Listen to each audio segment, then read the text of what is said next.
मला त्या थप्पाड्याबाईचा व्हिडिओ एक जण असं पाठवला की ताई बघा ही शेंबडीबाई कुणाला बोलली म्हणून. तर मी पाहिलं.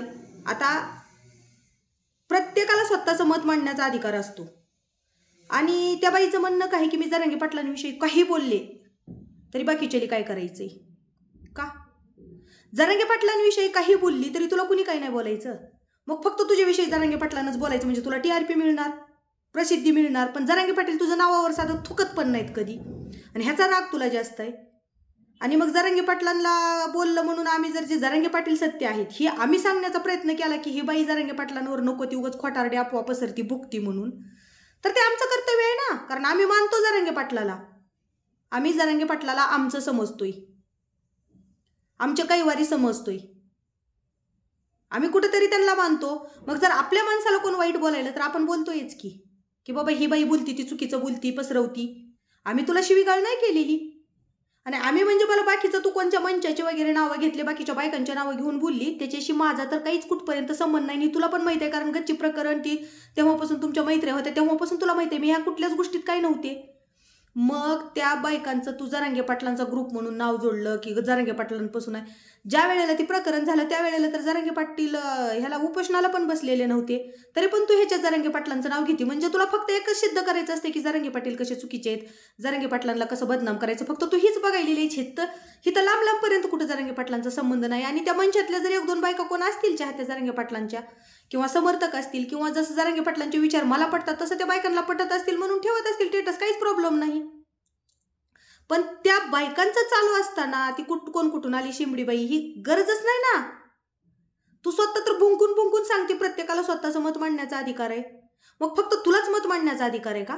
आम्हाला ते मत मांडण्याचा अधिकार नाही का? मी हे आधी पण सांगितलं की हे जे बायकांचा काय नंगानात चाललेला आहे ना त्याच्याशी माझं काही घेणं देणं नाही, माझी ओळख नाही पाळख नाही ना. मी त्यांच्या कुठलं थोडं तरी तू त्यांच्यामध्ये सामील झालेली होती तसं मी कधीच कुणात सामील नाही झालेली. मग तरी पण तुझं इथं नाव जोडायची गरजच नाही. तुझं त्यांच्यावर चालू होतं लाईव्ह, तू त्यांच्यावरच भुकायचं त्यांचंच खायचं ना. तिथं माझं नाव घ्यायची गरज नाही. मी हे आधी पण सांगितलं जरांगे पाटलांवर तू बोलली की मी बोलणारच. बरं मी तुझं नाव पण नाही घेत आता, तर नाव पण नाही घेत मी सामूहिक बोलते. जे जे जरांगे पाटलांविषयी वाईट बोलतात जे म्हणून बोलते. मग तुला शेंबडीन फिंबडीन तुझं नाकलंय साप आहे का हागरी कुठली? दुसऱ्याला तुला बायकांची इज्जत करती म्हण मग तू शेंबड्या फिंबड्या कसं काय म्हणती? बरं तुमचं तिकडं काय जे गोंधळ घातलाय तुम्ही ती तुम्ही निस्तरा, माझा लांब लांबपर्यंत त्याच्यात संबंध नाही. मग तुमचं ती लाईव्ह तुमच्या बायकांच्या गोंधळाचा लाईव्ह चालू असताना तुला कोण कुठून आली शेंबडीबाई? गरजच नाही बोलायची. तू कुठून आली? तू कुठून आली तिथूनच मी पण आले. तू पण तुझ्या आईच्या पोटातून आली, मी पण माझ्या आईच्या पोटातून आली. आता हे माझं तुझं वैचारिक भांडण आहे. तुला जरांगे पाटलांचे विचार पटत नाहीत, मला तुझे विचार पटत नाहीत म्हणून मी तुझ्यावर बोलले. आणि तुझ्या बाकीच्या विचाराशी मला घेणं देणं नाही. तुझे जी जरांगे पाटलांविषयी जी तू दूषित पसरवायली ना बाहेर चुकीचं ते विचार मला पटत नाहीत.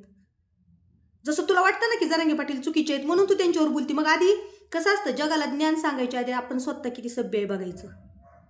म्हणजे तुला परवानगी सगळी दुसऱ्या विषयांवर बोलायची. आणि आम्ही आमचे विचार मांडले की तुला लय झोंबायला मिरच्याच लागायला बुडाला तुझ्या. कोण कुठून आलेली बाईन तीन तुझ्या अशा बोलण्यामुळेच मी तुझ्या पुढच्या वेळेस BP तुला बोललेली होते. तू पहिलं मला असे शिवीगाळ केले मी सगळे व्हिडिओ डाउनलोड करून ठेवले होते कारण मला माहित होतं तू किती थाप्पाडी आहेस. ज्या वेळेला तू चारित्र्यावर डाग उडवले ना त्याच वेळेला मी व्हिडिओ लगेच पटकन सेव्ह केले कारण मला माहित होतं ती माझ्यासाठी पुढे साक्षी पुरावे लय भारी आहेत. मला पण काढायला की बाबा कोण व्यक्ती होता तो की फोन करून सांगणारा की असं तू तोंडाने सांगितलं होतं माझ्याकडे कॉल रेकॉर्ड आहे आणि आता नंतर तू म्हणते की मला व्हॉट्सअप कॉल आलता. म्हणजे तू किती थप्पाडी आहे ना हे मला कळलं होतं म्हणून मी लगेच व्हिडिओ सेव्ह केलते.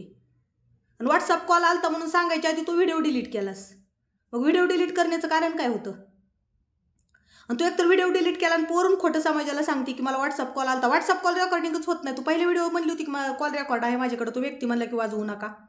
म्हणजे तू ह्याच्यातच कळतो की थाप्पाडी आहे. आणि तुमचं ती मंचाची ती तुमची काय मैत्री दोस्ती ती तुम्ही बघा. त्याच्यात जरांगे पाटलांचं नाव जोडायचं किंवा जरांगे पाटलांनीच ही कट रचलेला होता आणि त्यांचेच लोक समाजाला कळतं सगळं की तुमचं कावापासून हे गोंधळ चालू आहे. ती मी ह्याच्या आधी पण सांगितलं बोलताना शब्द व्यवस्थित वापरायचे. आणि कसं असतं आपण पेराल तीच उगवते. चुकीच्या शब्दानं तू पेरलंस तर चुकीच्या शब्दानं मी पण तीच पेरणार आहे. आणि राहिला प्रश्न तू पोलीस केस करायचा किंवा पुढच्या कोर्ट कचेरीचा विषय तर एक गोष्ट लक्षात घे, कमी कोण कुणालाच नसतं. कारण जसं तू पोलीस केस केली तर मी पण त्याला उत्तर द्यायला तयार आहेच. कारण कायदा सगळ्यासाठी सारखाच आहे, न्याय सगळ्यासाठी सारखाच आहे.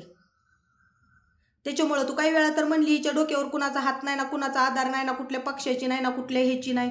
मला कुठलंच तुझ्या डोक्यावर हात असेल, आधार असेल, सगळं असेल, मला कशाचीच गरज नाही. मी समर्थ आहे. का तर मी सत्तेच्या मार्गाने चलते. आणि काय त्या जरांगे पाटलाला मांडीवर घेऊन बसा का? तू बाकीच्या एवढ्या लोकांचे हे चांगला ती चांगला म्हणून नावं घेते, तू काय त्यांना मांडीवर घेऊन बसती का? त्यांच्या मांडीवर जाऊन बसती? तू लेडीजला बोलती ना तर जरा विचार करून बोलत जा की आपण एका लेडीज विषयी बोलतोय आणि आपण काय बोलतोय.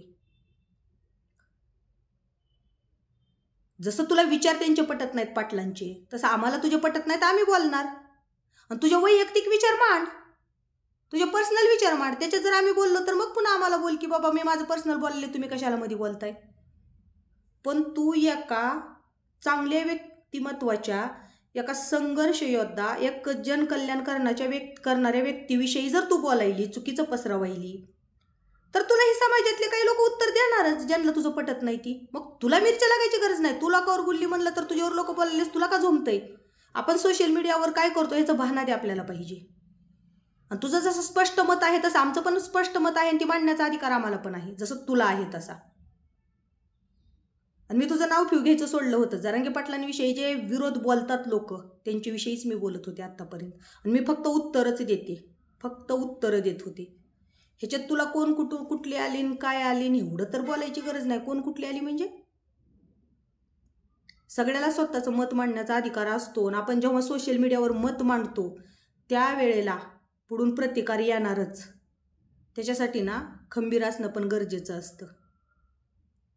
आपण जेव्हा भुंकतो ना, तर भुंकताना आपण काय भुंकतो, आणि मलाही बाकीच्या बायका महिला आहेत ना, ह्यांच्याशी पहिले बी सांगितलं, ह्यांच्या पर्सनल लाईफशी ह्यांच्याशी काही घेणं देणं नाही. फक्त मी ह्याच्या आधी पण जरांगे पाटलांना त्यांच्याविषयी वाईट पसरवणे, त्यांना घाण शब्दात बोलणे ह्याच्यासाठीच बोलले होते. आणि आत्ता पण मी त्याच्यासाठीच बोलते. आणि आत्ता तू तर तुझ्याच तोंडानं सांगितलं की ह्या महिलांचा तुमचा काय गोंधळ आहे ती. त्याच्यात जरांगे पाटलांचा लांबपर्यंत कुठं संबंधच येत नाही, तर विनाकारण नाव जोडायची काय गरज असती?